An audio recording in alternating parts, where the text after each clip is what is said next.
Depois de um dia cansativo, eu acredito que a maioria de vocês gosta de ficar uns minutos ou até mesmo umas horas mexendo no celular antes de dormir. Porém, de vez em quando, nos deparamos com coisas tão perturbadoras na internet que são capazes de tirar o nosso sono por um bom tempo. Fala galera, aqui é o Drake e hoje no Abismo do Medo nós iremos acompanhar alguns casos bizarros que eu encontrei na internet.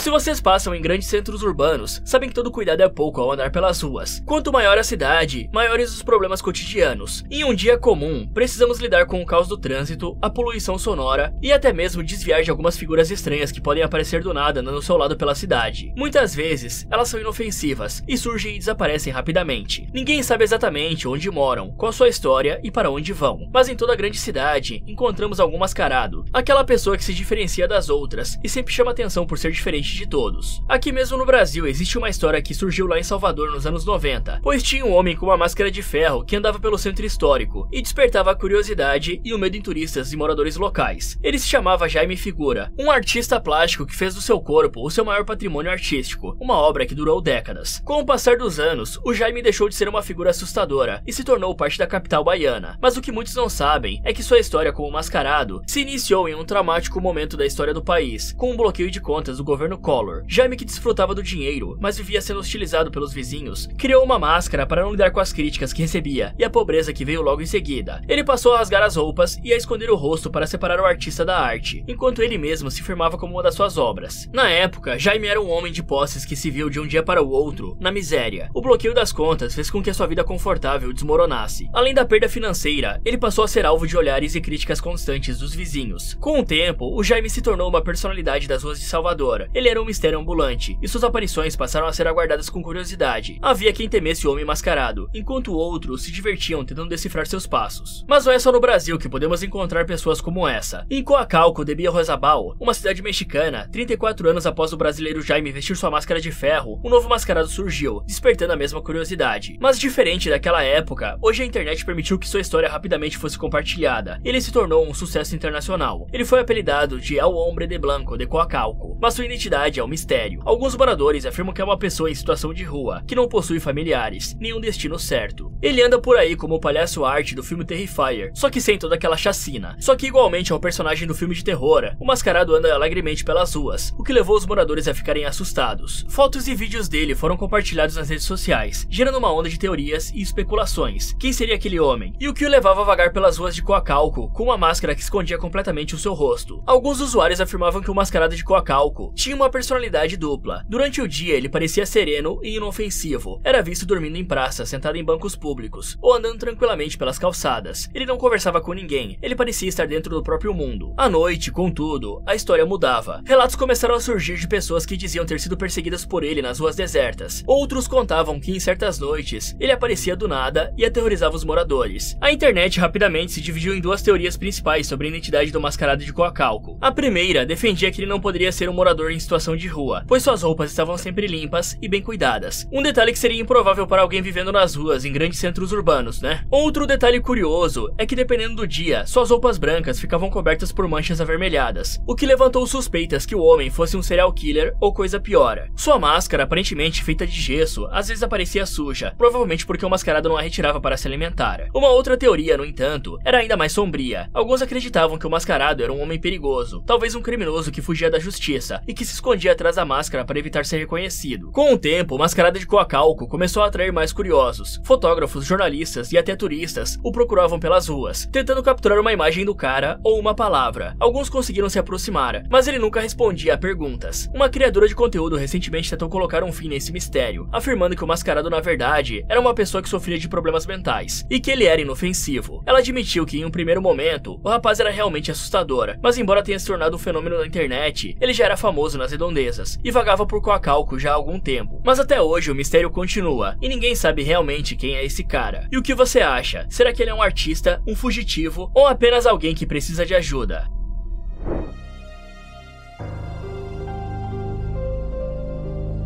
A rede internacional de mercados Walmart já esteve envolvida em várias polêmicas, de injúria racial aos maus tratos, mas no Canadá a rede foi parar nos jornais por causa de algo ainda mais polêmico e trágico. Todos os anos, imigrantes do mundo todo chegam naquele país em busca de trabalho rápido e um salário digno. Sua política de imigração é uma das mais famosas do mundo. O Canadá não é apenas um país que abriu os braços para a diversidade cultural, mas também é uma nação que depende desses imigrantes para manter o crescimento econômico. As iniciativas governamentais permitem que a entrada seja facilitada, desde que o imigrante consiga contribuir ativamente em diversas áreas.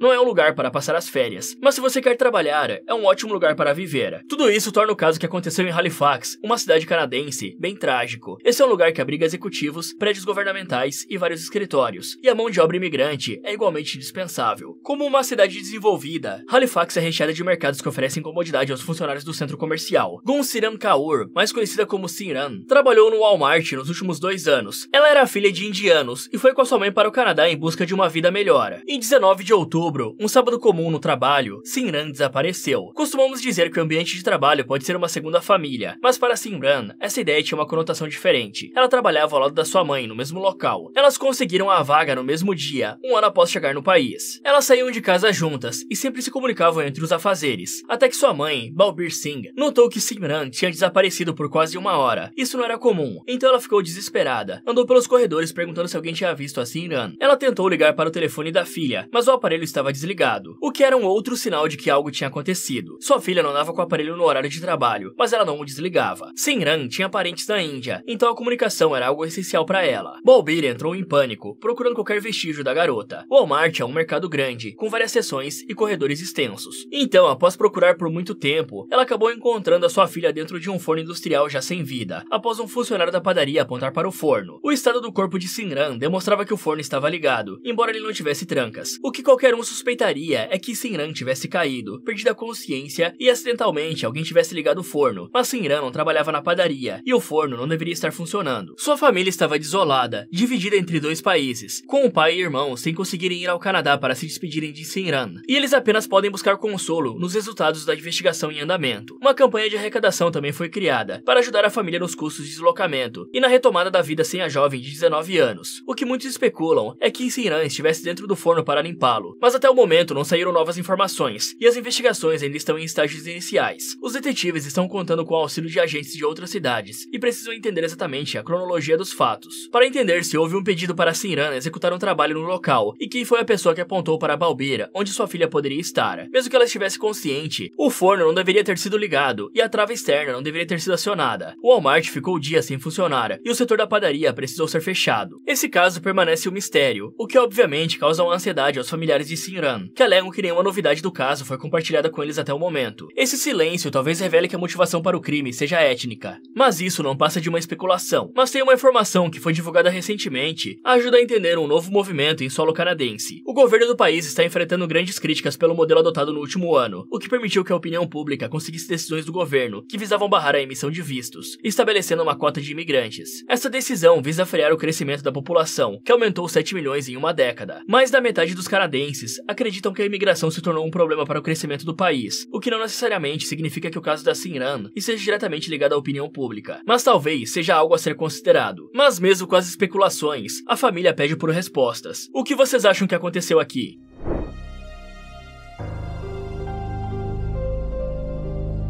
Em 3 de maio de 2022, o condado de East Baton Rouge, na Louisiana, Estados Unidos, seria o palco de um dos casos de negligência familiar mais chocantes da última década. Lacey Fletcher, uma mulher de 36 anos com um histórico de distúrbios psicológicos, foi encontrada morta no sofá da sua própria casa, em condições tão degradantes que o caso se tornou um exemplo da brutalidade e do descuido. Sua mãe, Sheila Fletcher, fez uma denúncia ao serviço de emergência, mas quando a equipe médica e a policial chegou ao local, a cena que encontraram estava além do que qualquer um pudesse imaginar. Existem várias tipificações de crimes no sistema jurídico. Elas ajudam a compreender a natureza das acusações e determinar sentenças. Sem sombra de dúvidas, um dos piores típicos é o felicídio, que é um ato de alguém matar o próprio filho. As motivações podem ser variadas e das mais chocantes possíveis, pois é difícil imaginar que a pessoa responsável por colocar um ser humano no mundo vai querer se desfazer da vida da pessoa que mais deveria proteger e amar. Mesmo encontrando na internet histórias de crimes mais trágicos e absurdos do mundo, encontrar uma história de pais que eliminaram ou negligenciaram os próprios filhos, os deixando em risco iminente, não vai deixar de pode nos chocar e aterrorizar. Quando as autoridades se dirigiram à casa da família Fletcher, ela estava suja, com um odor insuportável, algo entre o cheiro de esgoto e o de decomposição. O médico legista que atendeu ao chamado afirmou em uma declaração que nunca havia sentido um cheiro tão forte, algo que o lembrava a própria morte. Agora imagine que estamos falando de um médico legista, que está acostumado com ocorrências semelhantes. Em um sofá afundado e cheio de sujeira, o que parecia ser apenas uma pilha de lixo, se revelou um corpo humano em avançado estado de decomposição. Tinham bichos movendo-se entre as feridas abertas, no que um dia tinha sido o rosto e o tronco de Lacey. A autópsia revelou que o corpo da jovem estava retorcido em uma posição fetal, com as pernas encolhidas e o tronco envergado, pesando apenas 45 quilos. Para uma mulher adulta, o peso estava bem abaixo do mínimo aceitável, e indicava um longo período de desnutrição e descaso. Como se isso não bastasse, o sofá em que ela estava parecia ter absorvido partes do corpo em estado de putrefação, criando uma cena que chocou até os investigadores mais experientes. A primeira explicação dos pais de Lacey para a polícia foi que a filha sofria de transtornos de ansiedade e social, o que, segundo eles, justificaria o isolamento e a negligência em que ela se encontrava. Eles alegaram que Lacey tinha se recusado a sair do sofá por anos, preferindo aquele lugar específico da casa como um refúgio. Mas os médicos que examinaram o corpo afirmaram que a desnutrição e as feridas abertas não poderiam ser explicadas apenas pela ansiedade. As úlceras encontradas em Lacey eram compatíveis com casos extremos de negligência, em que o paciente é privado de movimentos e dos cuidados básicos. O depoimento do legista que entrou por primeiro na casa da Lacey foi o mais chocante. Ele descreveu que ao examinar o corpo, percebeu sinais de que a jovem tinha contraído Covid-19. A falta de qualquer assistência médica levou as autoridades a considerarem que o vírus pode ter contribuído para a deterioração rápida do seu estado físico. Para piorar a situação, foi descoberto que Lacey provavelmente estava presa naquele sofá durante pelo menos 10 anos, vivendo em um ambiente insalubre, sem ajuda, sem supervisão e sem uma cama para dormir. Os pais da Lacey, Clay e Sheila Fletcher, foram questionados sobre o que motivou a manter a filha naquela condição. Eles afirmaram que a jovem, por conta do transtorno, preferia o sofá à cama e, portanto, respeitaram a escolha dela. Contudo, na Louisiana, como em outros estados dos Estados Unidos, existe um dispositivo jurídico chamado Duty of Care, que obriga os pais a zelarem pela saúde e segurança dos filhos, especialmente se esses sofrem de problemas mentais ou físicos, que os impeçam de se cuidar adequadamente. Com base nisso, as autoridades passaram a investigar o casal Fletcher por omissão criminosa. A situação era ainda mais complexa do que se imaginava. Durante o processo judicial, surgiram informações de que Lacey era autista e, em grande parte de sua vida, não tinha desenvolvido habilidades para uma vida totalmente independente. Ela era incapaz de se expressar verbalmente em algumas situações, o que tornava a responsabilidade dos pais ainda maior. O autismo possui 3 níveis. O terceiro, normalmente, é o não verbal, como no caso da Lacey. Essa condição não a impede de ter algum nível de autonomia, mas o que realmente ajuda na independência é a rede de apoio familiar e assistência contínua. Não é à toa que esses níveis são conhecidos pelo grau de apoio necessário. Lacey era uma jovem reclusa e provavelmente precisava de ajuda para as tarefas mais simples, como higiene pessoal e rotinas alimentares. Quanto mais cedo o diagnóstico, mais estímulos o paciente recebe, o que pode ajudar a ultrapassar novas barreiras, aumentando a sua independência e comunicação. Esse caso parecia revelar um descaso desde os primeiros anos da Lacey, com um diagnóstico precoce ou um erro na condução dos sintomas. Então, os pais são importantíssimos para que a criança, após o diagnóstico, consiga crescer de uma forma saudável. Mesmo assim, a defesa dos Fletchers, que alegava que Lacey era independente o suficiente para decidir não buscar ajuda médica, foi fortemente contestada pelo Ministério Público. A promotoria argumentava que Lacey sequer tinha condições de tomar uma decisão e que os pais, ao negarem o cuidado à filha, a condenaram a uma morte lenta. O legista chegou a dizer que Lacey estava apodrecida em seu próprio corpo. Era praticamente um cenário de filme de terror dos piores já vistos. Enquanto isso, o caso de Lacey avançava na justiça. Em fevereiro de 2022, pouco mais de um mês após a descoberta do corpo, os Fletchers aceitaram formalmente as acusações de homicídio culposo, e eles alegaram em sua defesa que as intenções nunca foram prejudicar a filha, mas que a consequência foi difícil de prever. Eles buscavam atenuar a pena e esperavam que o juiz compreendesse a situação familiar como um caso trágico de erro, não de má fé. O julgamento, que aconteceu em março de 2024, foi marcado por testemunhos de amigos e vizinhos, que descreviam a família Fletcher nos mínimos detalhes, tentando entender o nível de autonomia da Lacey e o de negligência dos pais. Apenas 11 testemunhas foram convocadas, o que era o suficiente para dar um panorama completo da omissão dos pais de Lacey. Entre os depoimentos, havia relatos de que a jovem era raramente vista fora de casa e que os pais tinham pouco contato com outras pessoas. A juíza Catherine Betsy Jones se mostrou firme em sua análise dos fatos, apontando que ao manterem a filha em uma situação degradante, Sheila e Clay haviam negligenciado o dever de cuidar dela. O veredito foi claro, ambos foram condenados a 40 anos de prisão inicialmente, mas a segunda decisão deixou a pena mais branda, permitindo que ambos cumprissem apenas 20 anos, com a chance de condicional após 5 anos. A decisão gerou polêmica, com muitos criticando a pena reduzida. Já para outros, era uma chance dos Fletcher refletirem sobre a responsabilidade que tinham, e como parte da pena, o casal também ficou obrigado a uma condicional após o cumprimento da pena, devendo reportar-se periodicamente às autoridades. Para muitos, a justiça não foi feita. O intuito da promotoria era pedir perpétua. Os pais da Lacey, mesmo que não soubessem como agir, poderiam ter pedido ajuda, mas ao invés de pedirem ajuda, eles deixaram a sua filha sofrer nos últimos 10 anos, enquanto ela tentava se levantar do sofá e o seu corpo lentamente atrofiava. Enquanto a Lacey se alimentava do estofado e de um saco de balas que estavam endurecidas, seus pais viajavam de férias. Enquanto insetos rondavam o seu corpo, eles apenas esperavam que a Lacey deslizasse entre a cavidade do sofá, passando pelas tiras de borracha, e sumisse. E foi apenas quando já era tarde demais que a sua mãe decidiu fazer aquela ligação, que não seria mais capaz de salvar a vida da sua filha.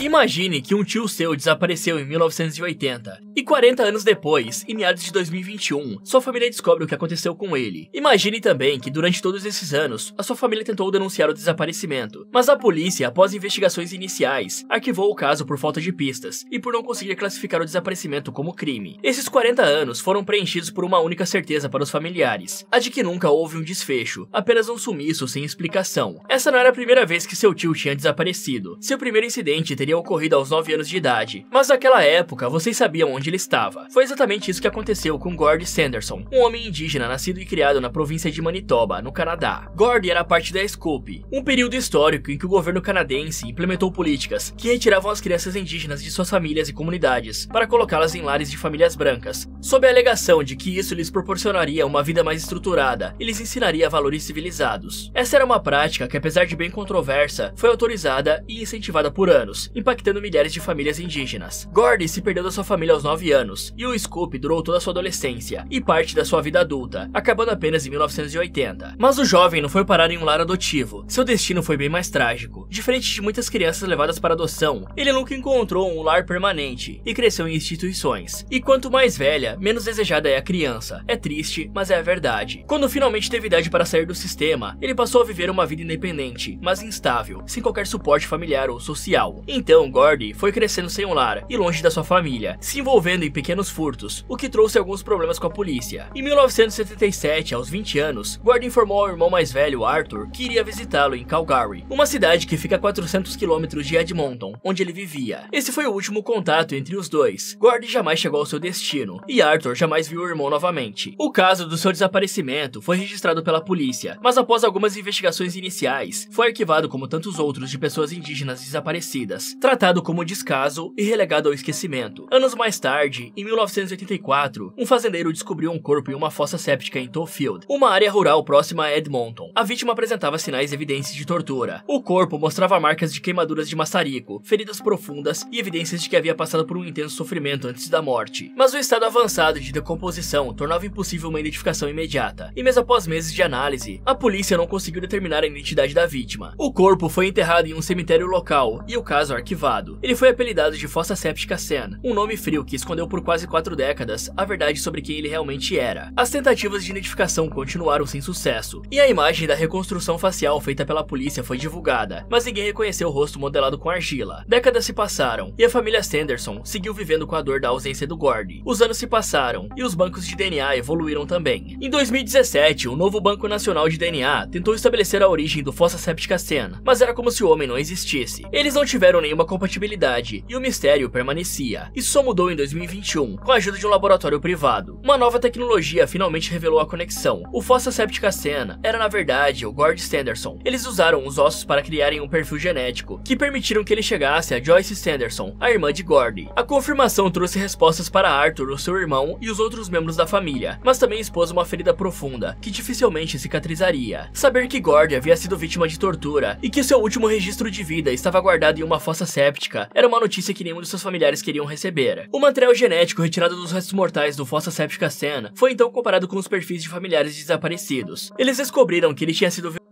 além dos momentos de tortura física, e os últimos minutos de Gord não eram bonitos, mas pelo menos agora sua família sabia o que tinha acontecido. A polícia canadense informou que mesmo após a identificação, eles tinham poucas chances de descobrir quem cometeu o crime, considerando o tempo decorrido e a falta de pistas que apontassem para os responsáveis. As investigações seguiram por mais alguns meses, mas como em outros tantos casos de violência contra indígenas no Canadá, as respostas eram poucas, e as esperanças de um desfecho otimista pareciam distantes. Curiosamente, o desaparecimento de Gord Henry nunca chamou a atenção dos policiais, talvez pelo histórico do rapaz ou pela sua origem, mas o caso misterioso na fossa séptica nunca deixou de fascinar a polícia, que passou anos investigando, mesmo depois do arquivamento, buscando solucionar esse caso. O caso de Gord Sanderson, embora solucionado parcialmente, permanece sem justiça. Ele se tornou um símbolo de tudo que o programa Scoop causou às famílias indígenas: a separação forçada, a perda de identidade e muitas vezes a negação de uma vida digna. E estar fora do sistema ajudou o Gord de uma forma mórbida. Sem saber o seu tom de pele, a polícia buscou solucionar o seu caso 40 anos depois.